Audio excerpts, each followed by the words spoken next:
आज के short series में सीखेंगे कि ट्रांसलेशन क्या होता है और इसके क्या इंपॉर्टेंस होते हैं। ट्रांसलेशन के अंदर दो टर्म है, अमाइनो एसिड और पॉलीपेप्टाइड, यानी अमाइनो एसिड से पॉलीपेप्टाइड तक के जर्नी को समझना इस ट्रांसलेशन। हमारे पास दो चैलेंज है, पहला है कि अमाइनो एसिड कहां से लाया जाए और दूसरा है कि पॉलीपेप्टाइड कैसे बनाया जाए। इन दोनों ही चैलेंज को टैकल करने के लिए बिल्कुल बेसिक समझते हैं। अमाइनो एसिड का जो फॉर्मेशन होता है वो एमआरएनए के थ्रू होता है, जो एमआरएनए खुद पोस्ट ट्रांसक्रिप्शन के बाद बनके तैयार होता है। एंड दो अमाइनो एसिड के बीच जो बॉन्ड प्रेजेंट होता है उस बॉन्ड को कहते हैं हम लोग पेप्टाइड। पॉलीपेप्टाइड का मतलब है कि ढेर सारे अमाइनो एसिड के चेन को बना के तैयार करना। अब दो चैलेंज, तो पहले अमाइनो एसिड को बनाया कैसे जाएगा। बनाने के लिए एमआरएनए के ऊपर ये जो स्ट्रक्चर देख रहे हैं आप, यहाँ पे होता है UTR, that is untranslated region, जिसका ट्रांसलेशन नहीं होता है। Then is 5' code and then start codon. Start codon is generally AUG, also called methionine. और फिर लास्ट में आकर के स्टॉप कोडॉन, जहां पे कोई रीडिंग नहीं होता है। बच्चों याद रखना है कि स्टॉप कोडॉन का कोई ट्रांसलेशन नहीं होता है, this is also called nonsense codon.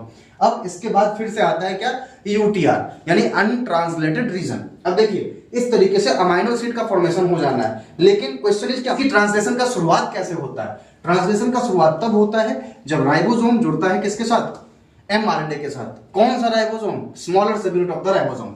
तो इस तरीके से ट्रांसलेशन स्टार्ट हो गया। दूसरा टैकल जो अपने को करना है वो है कि पेप्टाइड का फॉर्मेशन, यानी पॉलीपेप्टाइड का फॉर्मेशन। तो बोलने का मतलब है कि एक के साथ दूसरा, दूसरे के साथ तीसरा, तीसरे के साथ चौथा अमाइनो एसिड का फॉर्मेशन होना।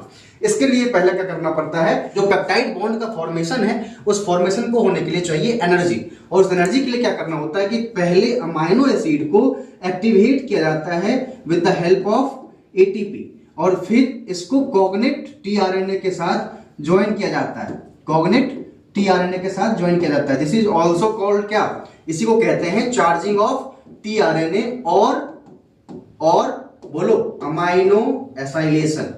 अब अमाइनो एसाइलेशन से क्या फायदा होता है कि जब 50S यानी लार्जर सब यूनिट जुड़ता है mRNA के साथ, तो उस टाइम पे यहाँ पे जो दो साइट्स प्रेजेंट होते हैं जो नजदीक में होते हैं बिल्कुल से, ये साइट्स बहुत ही तेजी से पॉलीपेप्टाइड को बना करके तैयार करता है और इस तरीके से ट्रांसलेशन का जर्नी कंप्लीट होता है। डिटेल में ट्रांसलेशन के स्टेप्स को अगले शॉर्ट्स में कवर करेंगे। Thank you.